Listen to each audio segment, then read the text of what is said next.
ఇండియాలో ఫాస్ట్గా పెరుగుతున్న హెల్త్ ప్రాబ్లమ్స్లో థైరాయిడ్ ప్రాబ్లం కూడా ఒకటి. కేవలం మన దేశంలోనే 10 కోట్ల మంది కంటే ఎక్కువ మంది ఏదో ఒక విధంగా ఈ థైరాయిడ్ ప్రాబ్లంతో బాధపడుతున్నారు. అసలు ఈ థైరాయిడ్ ప్రాబ్లం మనకెందుకు వస్తుంది? మనకు థైరాయిడ్ ప్రాబ్లం రావడానికి మెయిన్ రీజన్ మన నెక్ పోర్షన్లో ఉండే థైరాయిడ్ గ్లాండ్ మన బాడీకి కావాల్సిన థైరాయిడ్ హార్మోన్లను ఎక్కువ కానీ తక్కువ కానీ రిలీజ్ చేసినట్లయితే థైరాయిడ్ ప్రాబ్లమ్స్ వస్తాయి. ఒక్కోసారి మన ఇమ్యూన్ సిస్టమ్ మన బాడీ సెల్స్నే డ్యామేజ్ చేస్తాయి. ఒకవేళ మన థైరాయిడ్ గ్లాండ్ని మన ఇమ్యూన్ సిస్టమ్ డ్యామేజ్ చేసినట్లయితే హైపోథైరాయిడిజం వస్తుంది. అంటే థైరాయిడ్ గ్లాండ్ థైరాయిడ్ హార్మోన్స్ను తక్కువగా రిలీజ్ చేస్తుంది. ఒకవేళ మన ఇమ్యూన్ సిస్టమ్ యొక్క ఎఫెక్ట్ వల్ల థైరాయిడ్ హార్మోన్స్ ఎక్కువగా రిలీజ్ అయినట్లయితే దీన్నే హైపర్ థైరాయిడిజం అంటాం. థైరాయిడ్ హార్మోన్స్ తయారు కావాలంటే అయోడిన్ అవసరం.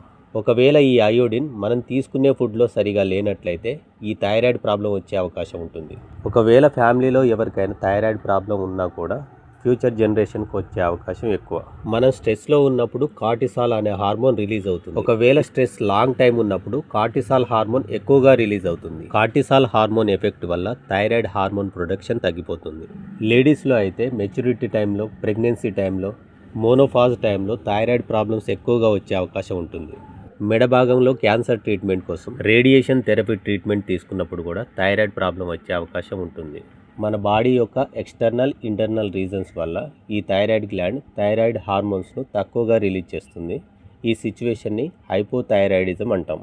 హైపోథైరాయిడిజం వచ్చిన వాళ్ళలో కొన్ని సిమ్టమ్స్ కనిపిస్తాయి. అవి వీళ్ళు సఫిషియెంట్గా రెస్ట్ తీసుకున్నా కూడా వీళ్ళకి అలసటగా అనిపిస్తుంది, ఎనర్జీ లేనట్లుగా కూడా అనిపిస్తుంది. వీళ్ళు ఫుడ్ని తక్కువ తీసుకున్నప్పటికీ మరియు రెగ్యులర్గా ఎక్సర్సైజ్ చేసినా కూడా వీళ్ళ వెయిట్ అనేది ఫాస్ట్గా పెరిగిపోతుంది. హైపోథైరాయిడిజం ప్రాబ్లం ఉన్నట్లయితే వీళ్ళు చలిని అస్సలు తట్టుకోలేరు. వీళ్ళు కాన్స్టిపేషన్ ప్రాబ్లం తోటి బాధపడుతూ ఉంటారు. Dry skin, hair fall problem అనేది వీళ్ళలో ఎక్కువగా ఉంటుంది. మజిల్ పెయిన్, మెమొరీ తగ్గిపోవడం, కాన్సన్ట్రేషన్ తగ్గిపోవడం, డిప్రెషన్ వంటి ప్రాబ్లమ్స్ వీళ్ళలో కనిపిస్తాయి. ఫేస్ మొత్తం కూడా ఉబ్బినట్టు అనిపిస్తుంది. హార్ట్ బీట్ రేట్ తగ్గిపోతుంది. లేడీస్లో అయితే పీరియడ్స్ క్రమం తప్పడం, బ్లీడింగ్ ఎక్కువగా జరుగుతుంది. అసలు హైపర్ థైరాయిడిజం అంటే ఏంటి? థైరాయిడ్ గ్లాండ్ అవసరానికంటే ఎక్కువగా థైరాయిడ్ హార్మోన్ని ప్రొడ్యూస్ చేస్తుంది. ఈ కండిషన్ని హైపర్ థైరాయిడిజం అంటాం. హైపర్ థైరాయిడిజం ఉన్న వాళ్ళలో వాళ్ళ వెయిట్ చాలా ఫాస్ట్గా తగ్గిపోతుంది. హార్ట్ బీట్ కూడా చాలా ఎక్కువగా ఉంటుంది. చేతులు వణకడం, చిన్న చిన్న విషయాలకి చికాకు పడుతూ ఉంటారు. వెదర్ కూల్గా ఉన్నా కూడా వీళ్ళల్లో ఎక్కువగా స్వెట్ వస్తుంది. నైట్ టైంలో సరిగా నిద్ర పట్టకపోవడం, ఫ్రీక్వెంట్గా మోషన్స్ కావడం, మజిల్ వీక్నెస్ తోటి బాధపడుతుంటారు. వీళ్ళలో థైరాయిడ్ గ్లాండ్ యొక్క సైజ్ పెరుగుతుంది. దానివల్ల మెడ కింది భాగంలో ఉబ్బినట్లుగా కనిపిస్తుంది. కొంతమందిలో అయితే కళ్ళు ఉబ్బినట్లుగా కనిపిస్తాయి. ఇవన్నీ కూడా హైపర్ థైరాయిడిజంలో కనిపించే సిమ్టమ్స్. డాక్టర్స్ మాత్రం థైరాయిడ్ ప్రాబ్లం యొక్క కన్ఫర్మేషన్ అనేది థైరాయిడ్ ప్రొఫైల్ టెస్ట్ ద్వారా బ్లడ్లో ఉండే T3, T4 మరియు TSH వాల్యూలను బట్టి డాక్టర్స్ కన్ఫర్మ్ చేయడం జరుగుతుంది.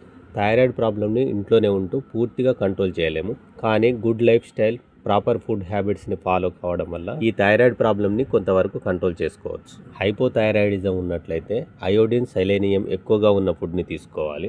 అయోడిన్ కోసం సాల్ట్, ఎగ్స్, ఫిష్ తీసుకోవాలి. పంకిన్ సీడ్స్, సన్ఫ్లవర్ సీడ్స్లలో కూడా సెలీనియం ఎక్కువగా ఉంటుంది. హైపర్ థైరాయిడిజం ఉన్న వాళ్ళు మాత్రం క్యాబేజీ, క్యాలీఫ్లవర్, బ్రొకోలీ, స్పినాచ్ వంటి వాటిని ఉడికించి తినాలి. పచ్చి కూరలు తినకూడదు. హైపర్ థైరాయిడిజం ఉన్న వాళ్ళు మాత్రం స్ట్రాబెర్రీస్, బ్లూబెర్రీస్ని తీసుకోవచ్చు. క్యాబేజీ, క్యాలీఫ్లవర్ని తీసుకోవడం వల్ల ఇవి థైరాయిడ్ హార్మోన్ ప్రొడక్షన్ తగ్గిస్తాయి. అయోడిన్ ఎక్కువగా ఉండే ఫుడ్ని, మిల్క్ ప్రొడక్ట్స్ని తగ్గించాలి. డైలీ ఒక 30 మినిట్స్ పాటు ఎక్సర్సైజ్ చేయడం, డైలీ మెడిటేషన్ చేయడం వల్ల కూడా స్ట్రెస్ని తగ్గించుకోవచ్చు. వీటితో పాటుగా డాక్టర్ సజెస్ట్ చేసిన మెడిసిన్స్ వాడడం వల్ల థైరాయిడ్ ప్రాబ్లమ్ని మనం కంట్రోల్ చేసుకోవచ్చు.